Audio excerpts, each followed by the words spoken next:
This show is incredible. Baby Reindeer. He got absolutely obsessed. A beef curtain. I did not move. Everybody is talking about Baby Reindeer. Now fans are trying to find the real people behind the story. Because it does depict real life events. Blown up so quickly and so fast all around the world that I didn't expect it.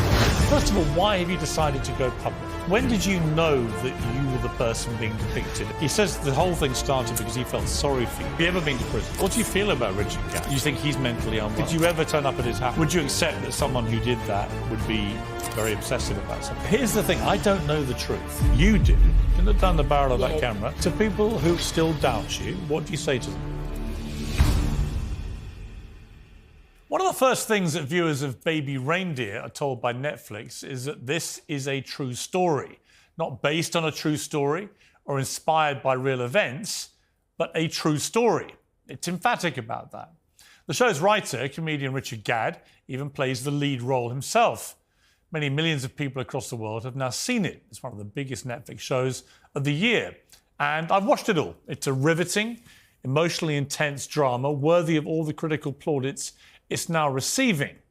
Viewers are gripped by the apparently real-life struggle of a fledgling stand-up comedian who is mercilessly stalked by an older woman, Martha, in a 3-year onslaught of harassment.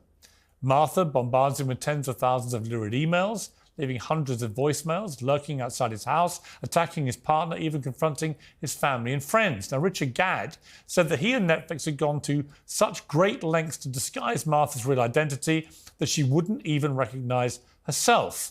But that wasn't true. Many people did recognise her very quickly. And the woman at the centre of the story was outed online within hours simply by cross-referencing her posts on social media with those that were used in the show. Other details about her character bear a striking, unavoidable similarity with the real woman now accused of being the crazed stalker Martha. The show raises uncomfortable questions about the line between fact and fiction, fantasy and reality. Another innocent man in the television industry has been falsely accused of sexual assault based on one of the storylines in the drama. Well, Fiona Harvey is the woman outed as the real Martha of Baby Reindeer. She's chosen to confirm her identity because she wants to have a right of reply. And so, in her first television interview, she joins me now in the studio. Well, thank you for joining me, Fiona. First of all, why have you decided to go public? The internet sleuths tracked me down and hounded me and gave me death threats, so it wasn't really a choice.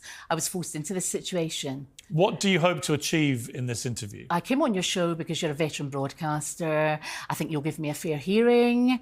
You were persecuted yourself not so long ago. So that's why I've chosen this show. Have you watched the drama? Not at all. I've heard about the court scene, about the jail sentences and all this sort of stuff. But you really haven't watched any of it? I haven't watched any of it. You're not curious to?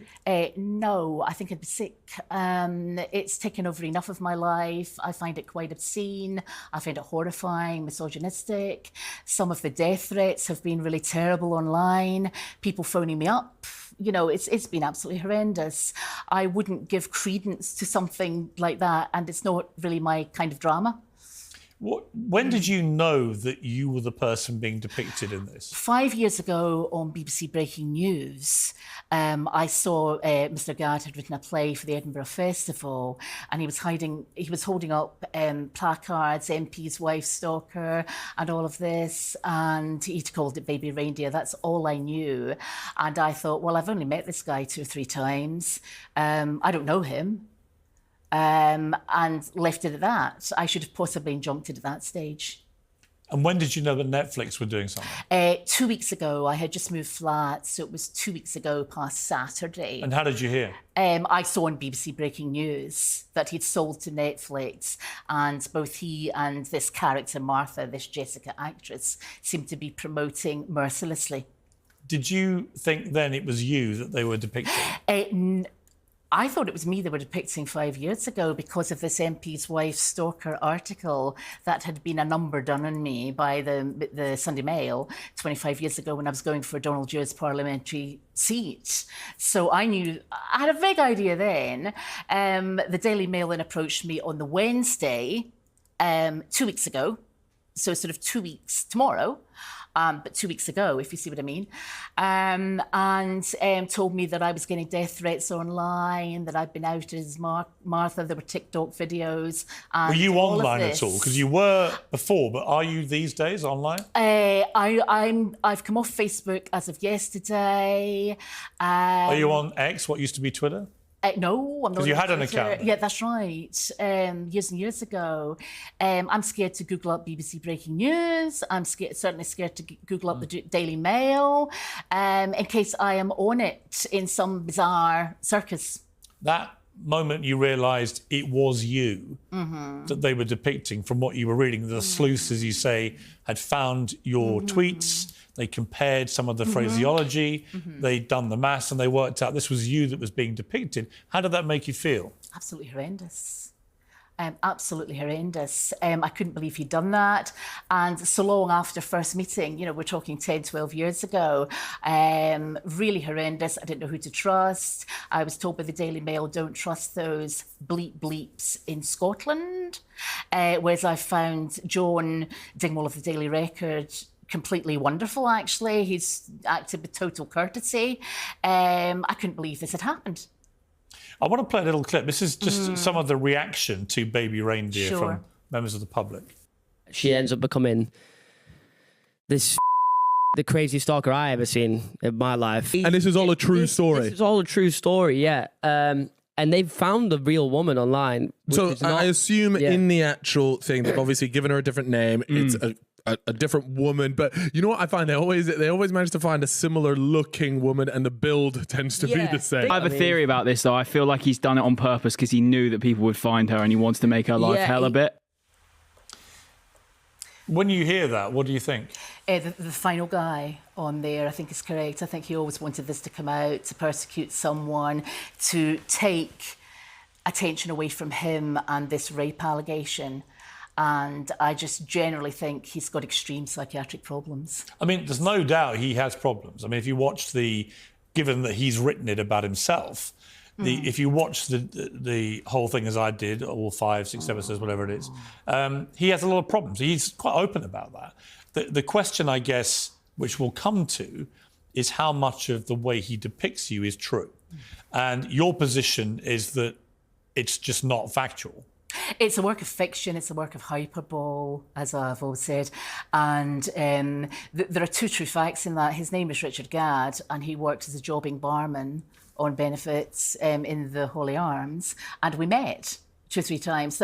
Those are the only Well, let's go facts. let's go through some of these things. So you first met him, I mean, the show shows you coming in to a London pub, you've just named the pub, and he's working behind the bar, Richard Gadd, and he offers you a cup of tea. Is that what happened? No, that's not correct. He didn't offer me a cup of tea. Nobody gets anything free from the Holy Arms. I was in for a meal with a drink of lemonade, and I was very, very hungry. I'm diabetic, so very hungry. So that's. And did you talk to him? He interrupted a conversation. There was another barman there, and he said, "Oh, you're Scottish," and basically commandeered the conversation. I was talking to somebody. It's pretty rude to interrupt. So he seemed to be obsessed with me from that moment onwards. I mean, just speaking to you, I've never met you before, but you do look and sound very similar to the actress in the drama. I haven't seen the actress. We're both Scottish. We've both got dark hair. She's considerably younger than me. I think she's about 18 years younger than me. How old are you, if you don't mind me asking? I'm 58. I'm a year younger than you. And I think Martha, Jessica, the actress, is about 40, 38, 40. It says in the show that you proceeded to return to the same pub time and again, but you never paid for a drink. I don't drink alcohol. And did you pay for anything that you had in the pub? Lemonade or soft drinks. Would he give you free drinks? Or? No, absolutely not. This is sort of a depiction of me as a pauper who wouldn't stand around or stand a drink. It's nonsense.